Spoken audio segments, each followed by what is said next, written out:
Bonjour la famille, comment ça va? J'espère bien. Moi, je me porte parfaitement bien. Aujourd'hui, nous allons parler de quelque chose de très intéressant et très important dans nos vies de tous les jours. Nous allons parler de le téléphone dans notre couple. Le rôle du téléphone dans notre couple. Ou du moins, que fait le téléphone dans notre couple? On peut se poser la question de savoir, doit-on fouiller dans le téléphone de notre conjoint ou de notre conjointe? Ah, cette question nous trouble parfois. J'ai fait cette vidéo pour expliquer aux uns et aux autres l'attitude que nous devons adopter concernant le téléphone portable dans notre couple. De nos jours, nous avons tendance à voir, à remarquer que le téléphone portable est la base de nos problèmes, est la cause de tous nos problèmes. Parfois même, on se sépare par rapport à ça. Et pourquoi? Juste un téléphone portable. Ce qui pose le problème, ce n'est pas le téléphone lui-même, mais le contenu du téléphone. C'est le contenu du téléphone qui est la base. Alors, est-ce qu'on doit réellement fouiller dans le téléphone de notre conjoint? À travers cette vidéo, je vais vous donner des explications afin de mieux appréhender l'histoire du téléphone dans notre couple. Le téléphone ne doit pas être un problème. C'est ce qui m'amène à faire cette vidéo. J'espère qu'à travers cette vidéo, vous allez comprendre beaucoup de choses.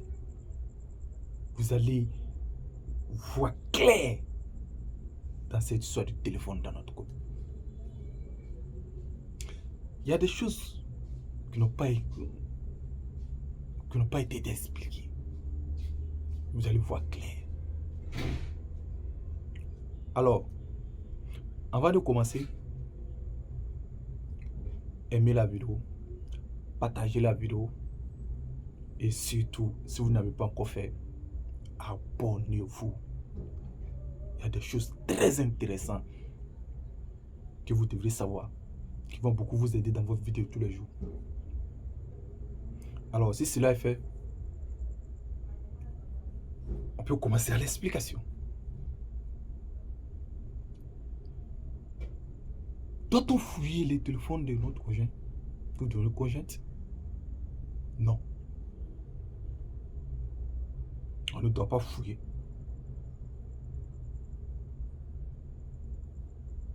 On ne doit pas fouiller. Chercher quoi?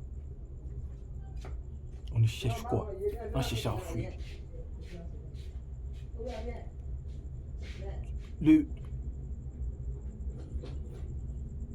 On ne doit pas chercher à fouiller dans le téléphone de notre conjoint. Mais, on peut utiliser le téléphone de notre conjoint. N'est-ce pas? Oui, je me trompe. On peut aisément donner le téléphone à un de notre ami. Il va faire ce qu'il veut. Il peut prendre des images, des sons, des applications, même jouer des jeux. N'est-ce pas? On peut donner le téléphone à notre enfant. Il va jouer des jeux, il va manipuler, il va faire ce qu'il peut faire. N'est-ce pas?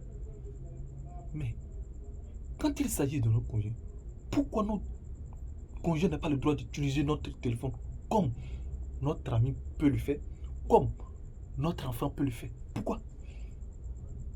Qu'est-ce qui ne va pas? Qu'est-ce qu'on cache? En réalité, c'est le mot fouiller qui nous gêne. Effectivement, le mot fouiller nous gêne beaucoup. Le mot fouiller nous gêne beaucoup. Remplaçons le mot fouiller par le mot utiliser. C'est normal que j'utilise le téléphone de ma femme. C'est normal que ma femme utilise mon téléphone. Alors chérie, ici à coup d'unité, il peut utiliser ton téléphone pour faire un appel. C'est possible. Je prends le téléphone de ma femme, je compose un numéro, j'appelle, c'est possible. Chérie, il y a vu une image, ta photo, ça me plaît. Laisse-moi prendre l'image. C'est possible. Catherine a joué le son. Je peux prendre l'image. C'est possible. J'ai vu telle application. C'est possible.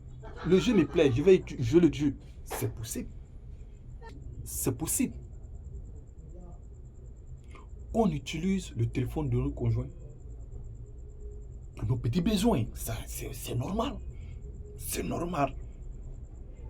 Mais c'est le mot fouiller qui gêne beaucoup. C'est le mot fouiller qui gêne beaucoup. Parce que quand on parle du mot fouiller, on parle de l'intention. Tu as l'intention de chercher quelque chose. Tu veux trouver quelque chose. Ce n'est pas une histoire de Colombo, ni Sherlock Holmes. Non. On n'est pas en phase d'investigation où tu dois chercher. Non. Il faut que le couple ait accès d'une certaine confiance mutuelle. C'est ça l'importance. C'est ce qui fait l'harmonie, la confiance. La confiance. Si on est capable de donner le téléphone à un de nos amis pour utiliser, pour prendre des photos, pourquoi pas notre conjoint? Il peut le faire. Mais si toi tu te reportes des choses, tu as mis des choses compromettantes là-dedans, c'est normal que tu caches. C'est normal que tu caches quelque chose. Sinon, si chaque être humain a la certitude que son conjoint a un accès illimité à son téléphone, ne peut pas se permettre de mettre des choses compromettantes là-dedans. Abonnez-vous pour suivre la deuxième partie.